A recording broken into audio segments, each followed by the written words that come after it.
Hey guys, if you want to join our Patreon and get some sweet rewards in March, you have to sign up today. We have a bunch of new tiers that offer things like art streams where you can play art games with us or draw with us. We have art critique streams where we'll critique your art. And we have some other fun things like a movie night where we can watch movies together, etc. Lots of cool other stuff.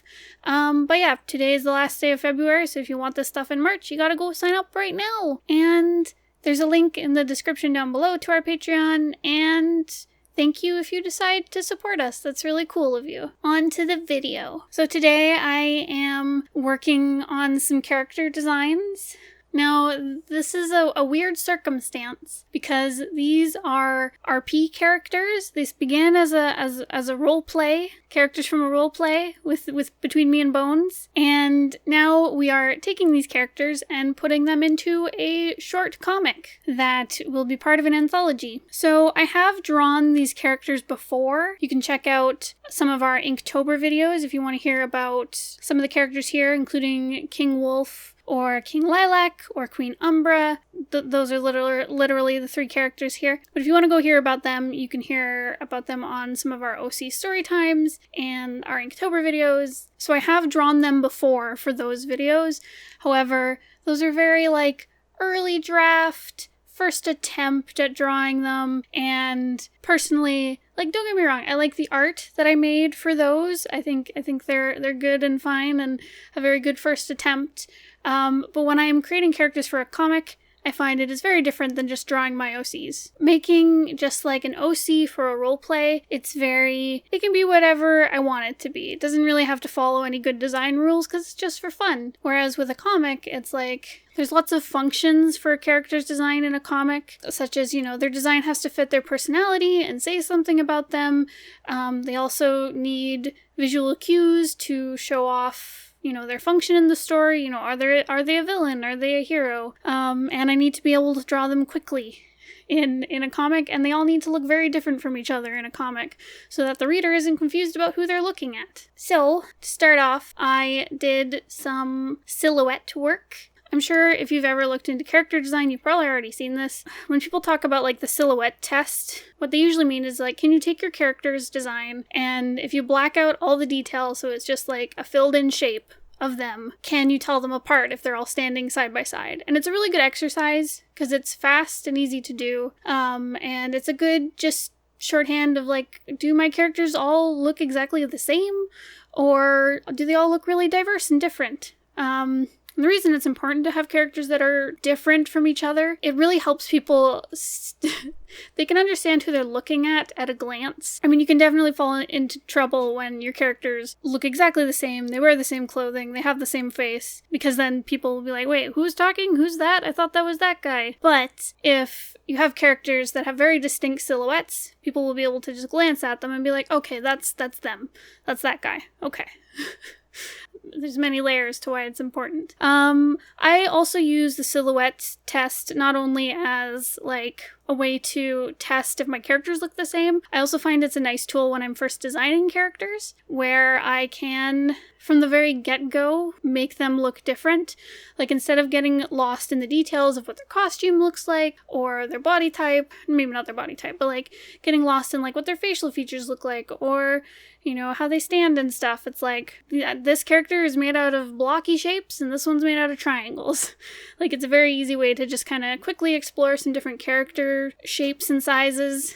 And it's also a good brainstorming tool because it's I might draw Umbra here. I drew her skirt a certain way and I was okay, here's the start of a design, a dress design that I might not have done otherwise. Let's see what I can turn this shape into. What is this shape made of? Instead of worrying about the details of the dress super early on. So I said, here I have King Wolf. He's the first guy here. He's the wolf. Very clever, I know. So I made his shapes very sturdy and fluffy.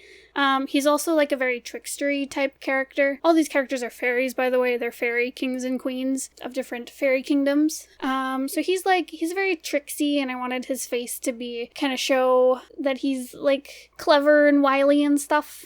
maybe not clever, but like, that trickster type character. So he looks a little bit sinister, but also like friendly and fun. But yeah, his shapes are very sturdy. He's a wide, fluffy boy. His clothing is very thick. Yeah, I guess just like thick and sturdy looking, because he comes from like a wintry kingdom, and he's a fluffy wolf. So I really wanted to accentuate that in this version of him, where I think in previous versions I just drew him as like a wolf, like my default wolf furry guy with a cute little crown.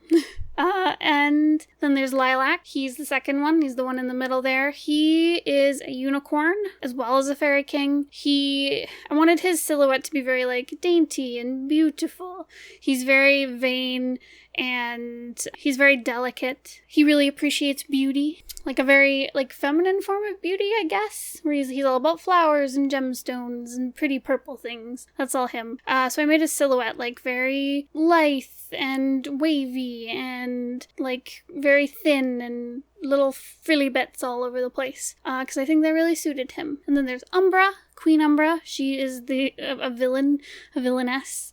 I wanted her look and her silhouette to feel very scary and warrior-like, and she's like an evil empress.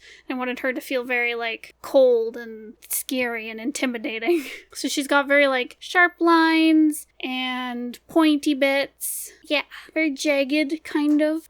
Very pointy, definitely. So once I have like the silhouettes down, that's when I start to fill in the details. These I'd let myself go a little free form. I think in other character designs I've done, I think a lot more about like the exact shape they're made of, where I feel like these initial sketches are very like exploratory, but I did have an idea of what I wanted going into them, and I think they need a little bit of refinement before they actually go into the comic. But one thing I like to do is once I have their shapes down, I like to figure out kind of what lines to use. I guess they also go into shapes. It's not necessarily different lines, but it's different kind of line shapes, like different outline shapes. Does that make sense? So for Wolf, I used very boxy shapes and round fluffy lines. For Lilac, I wanted to do, he's made of like lithe cylinders, like very slender things, and really wavy, curvy lines that kind of like resemble, a frill or like a flowy garment or something. And for Umbra, I wanted everything to be pointy and jagged or sharp, crisp lines. And part of that is because like she's a villain, and triangles definitely point towards like a character who's clever or villainous. It makes her look very uninviting. So she's pointy all over. But I also wanted her to be very like regal, because she's a very like high and mighty queen, and she's gonna kill everyone, so but she's gonna be real pretty doing it. So yeah, that's them. I definitely made sure that, like I said with Wolf, with his face, I really wanted him to be like kind of like playful and tricksy and cute as well. He's definitely like the nicest of these three, so I think his face is a little more like emotive than the other characters here. So he kind of gets like really big eyes that are very expressive and big eyebrows. I guess he doesn't really have eyebrows because he's a wolf, but like big brow muscles. I don't know. He's always sticking his tongue out, and he's always got his teeth out because he's all cool. And also fangs are really cute. And then with Lilac, he's a unicorn, so I wanted his face to kind of feel like a unicorn face if it was like made human, but like not as creepy as that sounds. So like I gave him like a little round nose, kind of like how a deer would have, like they have the little round nosies. I wanted to give him big beautiful eyelashes, and of course he's got his horn on his forehead, blushing cheeks, very round curvy features, big ears like a deer might have, and his crown is full of jewels, of course, because he loves jewels and sparkly things, and his hair is beautiful and flowing and wavy. So that's him. He's beauty. And Umbra, again, very dark and pointy. I wanted her crown to feel kind of like a warrior helmet, if that makes sense. I wanted to give her like a visor type thing, like a face guard part. Like it's not fully a face guard because it doesn't really cover her cheeks or the lower half of her jaw. It mostly covers her forehead and temples, but I wanted it to like shadow her eyes because that just feels like ominous and cool. And it's kind of got different pieces to it, like a helmet might have like the visor that slides down. Don't know if that'll entirely stick, but I do like having her eyes shadowed. It feels very, very warrior and very scary. I don't know. She's also like a very shadowy figure because her design and her magic and everything is based off like shadows, like Umbra, I think literally means like shadows. So I wanted to keep her all mysterious and shadowy because it just suits her, you know? And their clothing, most of it just comes from, because of my comic 9 Point, which is a comic about cat knights, which I have a vlog series where I have been designing all those characters. So if you want to go watch those, go check out our webcomic vlog series. I've been doing lots of studies of medieval fashion or fashion throughout history. So I have like a really basic knowledge of kind of like armor and medieval clothing and fantasy clothing. Really, really basic. I'm not an expert by any means, but that is where I pulled most of my inspiration from for their clothing. I mean, for Umbra, I was kind of thinking of like a really, like, she definitely has like the silhouette of like a medieval piece of clothing. However, because it's got like, maybe not medieval, but more like, I don't know, 16th century? I don't know. I forget when it is, but they've got like the nice V neckline, and then it all comes out at the waist in a big skirt. I've got that silhouette going for her. But yeah, I also wanted it kind of more modern, because I guess in medieval times they wouldn't really have clothing where it would cling to the arms so much. Because I imagine she's wearing like a very thin kind of, I don't know. It's a lot more fit than I think it would be. And I think that also is because she's a fairy and she's magic and she can probably magic her clothing to do whatever the heck she wants. But yeah, it's a lot more kind of a modern, chic look. I wanted her dress to be very pretty and something an evil empress would wear. But it definitely was inspired by kind of like a medieval gown type look. Where like Lilac, I was thinking more like a fairy tale prince. Like, I think in like, maybe this is just like my default bias, but whenever I think of like a fairy tale Prince Charming type, I always think of them wearing like, they've got like the yellow shoulder pads and like the white shirt. I think I'm just thinking of the prince from Cinderella. But basically that, so like that like princely outfit. So I wanted that, and then I made it just a little more frilly, a little more sparkly, a little more feminine, because he loves his feminine look, which is rad. I mean, he's a unicorn. It's the best. And for Wolf, definitely inspired from like, medieval cloaks and tunics. I think he definitely leans a little more to the fantasy side because he's a wolf. Whoa, dang. But like, yeah. But I just imagine him very like thick padded clothing. He wears big furs and stuff because he's always in the winter time. And I don't know, he seems like he'd like to hunt down animals and wear them. Bet he would think that would be a hilarious joke. They're fairies, they're not great. So that is my thought process behind all these characters. I'm really happy with how their designs are going. Again, I think they need a little bit of tightening up before they go in the actual comic, but I think this is a really good start. It was a really good brainstorming session and getting the basics down of these characters. It's really important to know who these characters are before you start designing something, especially for a comic. How they look, like the shape of their body, the way they stand, their clothing, like it all really has to tell the reader what your character is all about. Because they don't have like paragraphs and paragraphs of prose to figure out, the character's past or their personality. Whereas like in a comic, they're just going to look at them and be like, okay, so he's this kind of character, or she's this kind of character. So it's really important to like really understand who your character is, the role they play in the story, and how to represent that in a visual way. And I think the nice thing about these characters coming from an RP is that I have so much context about who they are. Because sometimes if I'm given a script, it's like I only know what the script tells me, unless Bones and I talk about it quite a lot. So sometimes he'll withhold information from me because he wants like, when I'm reading the script, he wants like my first reaction. He doesn't want to spoil the end of the comic before it's finished. Anyways, sometimes when I read a comic, I don't have a good sense for the character. All I get is what the script says. If there's some hidden backstory thing that hasn't been revealed yet, I might not know about it. But with, these RP characters, it's like I know everything that's happened in their lives. I've played some of these characters when Bones and I are writing these out. So I have a really good sense of what they're like. And I think that's definitely one of the benefits of making a comic out of a role play. And I know lots of people who watch our videos are really interested in that. So good. Heck yeah, I highly recommend it because it does take a lot of trimming to get the story to like something that's readable because RPs are very long and rambling and meandering, and you really need to cut them down to get, like, the plot really nice. But it is definitely a really detailed outline, so you can design really good stuff and really well thought out stuff, because you have all this information about all the characters. And admittedly, this is for a really short comic. It's 4 pages long. It's just like a really small exchange between these characters. But I think especially because it's such a short comic, I really need to say everything I can about these characters without, the reader's not going to get their whole backstory. They're only going to get the 4 pages of dialogue and action. So there you go. Character design is so important, and it's really fun, and I really like it. So yeah, if you are interested in these characters, like I said, we have a few Inktober videos all about them. You can go watch. You can hear me and Bones talk about our wonderful characters, and they're all from the Evil Fairy Kingdom RP. So we have a whole bunch of videos all about many more characters from that RP.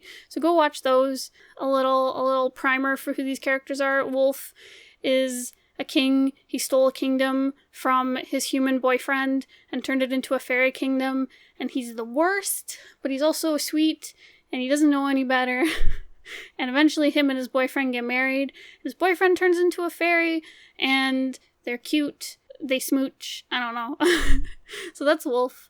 Lilac, he is a vain, snooty unicorn king. He's kind of the worst during the RP, because he used to be a really great guy when he was a unicorn, but then he got turned into a fairy king, and his horn has been broken by one of the villains, so that's like making him really mean and selfish, when normally he'd be very sweet and nice. And Umbra is pure evil. She runs like this big evil kingdom where she exiles or turns all of the women in the kingdom into monsters because she is intimidated by other women because she had her heart broken and she's been corrupted by an evil substance called Ichor. She's really mean. Maybe she'll get a redemption arc. I don't know, but she's really mean and rude. And yeah, they're all kind of terrible because they're fairies and they don't care about humans and they like to mess with humans and make their lives miserable. But Wolf is definitely the sweetest of them. Now I'm gonna go work on these comic pages, and I don't think I can record them, but I'm excited to work on them. It's nice to take a little break from my big main projects and work on some cute little side stories in a short comic. And yeah, I think that is definitely the benefit of short comics, is you can just take a quick little break from your big giant projects that you're probably all working on and just do something new and design new characters and get pages out really quickly, and then it's done and you've got a cute little comic you can show people. So I'm gonna go work on those and have a real good time. It's very snowy outside, so I'll probably... Oh no, my phone wants me to go to bed. Go to bed, go to bed. I have a timer that tells me when to go to bed so I don't stay up all night. Right, but it's snowy outside, so I will spend lots of time inside working on comics. Yeah, we got like 10 centimeters of snow in a day, and the drive home from my day job was very stressful. My blood pressure was real high. I was also drinking wine, so I think I'm really enthusiastic in this video. Ooh. Hello, I'm wine mom. Hello, I'm your wine mom. Your wine art mom. Okay. Go check out our Patreon, like I said. Today's the last day if you want the March rewards. So if you want to join in on any of these cool streams, you gotta sign up now. We also probably need lots of people in order for these things to be viable, so go sign up if you're interested. It's just like a couple dollars for most of these rewards. So yeah, go check that out. Go check out our Discord server if you want to meet other cool artists. There's links to all these things in the description down below. And yeah, go make comics, go RP with your friends, turn those RPs into comics, make more comics. How do you stop videos? I don't remember. I used to have a really good spiel. I just ramble. Okay, I'm gonna go because I gotta go to bed like my phone told me. Okay, goodbye. I scared Fado.